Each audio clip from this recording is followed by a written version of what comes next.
how is a pet octopus on the show Crunch Labs and an athlete the same?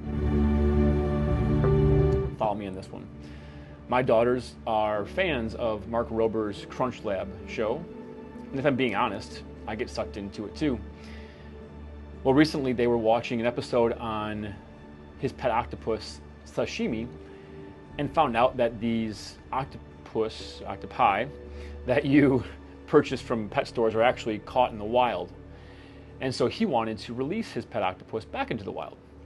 But before doing so, he wanted to create a gauntlet of challenges, essentially to prove to himself, because he can't communicate directly, talking with his octopus and say, hey, sashimi, are you ready for the real world?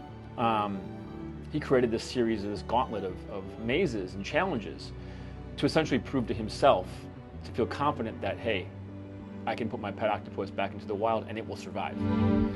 I had a conversation this morning over coffee with a friend of mine, and we were talking about athletes, Division I athletes especially, who their whole day is structured.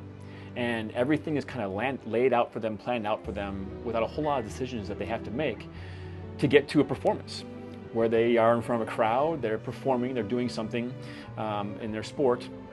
And in a lot of ways, it feels like a caged animal or a performing artist.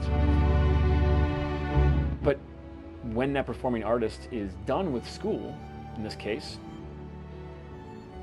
there's no gauntlet, there's no series of tests they're going through to say, okay, now you're ready for the real world, both to prove to them and to the people who care about them, because coaches, administrators, people care about these individuals.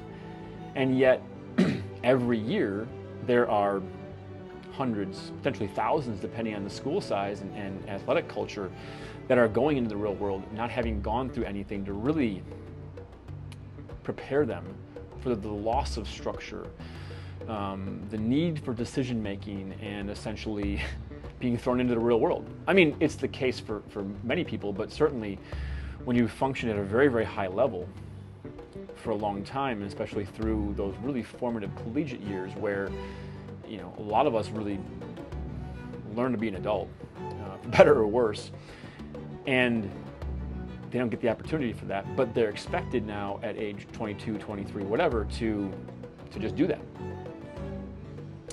I'm not proposing, well, maybe I am. It'd be awesome if there was such a thing as just a gauntlet of tests and exercises, maybe a class that these former athletes could take, or these athletes could take as they transition to being a former athlete, so that they are more prepared for what's coming. I don't know, just thoughts I have and random ideas of things that I've seen that I was somehow able to make some comparison to.